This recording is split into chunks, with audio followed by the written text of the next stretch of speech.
অবিলম্বে ভারত সরকারের ওই ব্যক্তিকে যে কিছুদিন আগে পদ্মশ্রীতে ভূষিত করেছেন ওটাকে প্রত্যাহার করে নেওয়া। ভারতবর্ষের সরকার এই ধরনের একজন ব্যক্তিকে ভালো করে তার ব্যাকগ্রাউন্ড বা তার দীর্ঘদিনের যে চলার ফেরা তার সম্বন্ধে ভালো করে জাজ না করে, তদন্ত না করে তাকে পদ্মশ্রীতে ঘোষিত করেছেন বা অলরেডি পদ্মশ্রী মহামায়া রাষ্ট্রপতির সঙ্গে তিনি গ্রহণও করেছেন। ওটাকে ভারত সরকারকে বলবো যে পদ্মশ্রীর যে মান বা যে উচ্চতা সেটা এই ধরনের ব্যক্তিকে দেওয়া মানে পদ্মশ্রীর অপমানিত হয়েছে, কাজেই ওটাকে প্রত্যাহার করা অবিলম্বে ভারত সরকারের কাছে দাবি করব।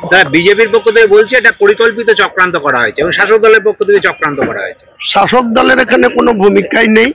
যে মহিলা 13 সালের ঘটনা, 2013 সালের ঘটনা, সেই মহিলার সঙ্গে উনি যদি পরিচিত না থাকতেন বা যদি কোনো সম্পর্ক না থাকতো তাহলে সরাসরি উনি নিজেই এটাকে নিয়ে ওপেন ফোরামে বলতে পারতেন যে তার কেউ চক্রান্ত করে তার সম্মানহানি করার চেষ্টা করছে, তিনি কোর্টে যেতে পারেন। যে সমস্ত মিডিয়াতে এটা প্রকাশ হয়েছে সেই মিডিয়ার কর্তৃপক্ষকেও নোটিশ দিতে পারতেন বা সরাসরি যে মহিলা তার বিরুদ্ধে এই মারাত্মক অভিযোগটা এনেছে তার নবগ্রাম থানাতে তার বিরুদ্ধে লিখিতভাবে এফআইআর হয়েছে।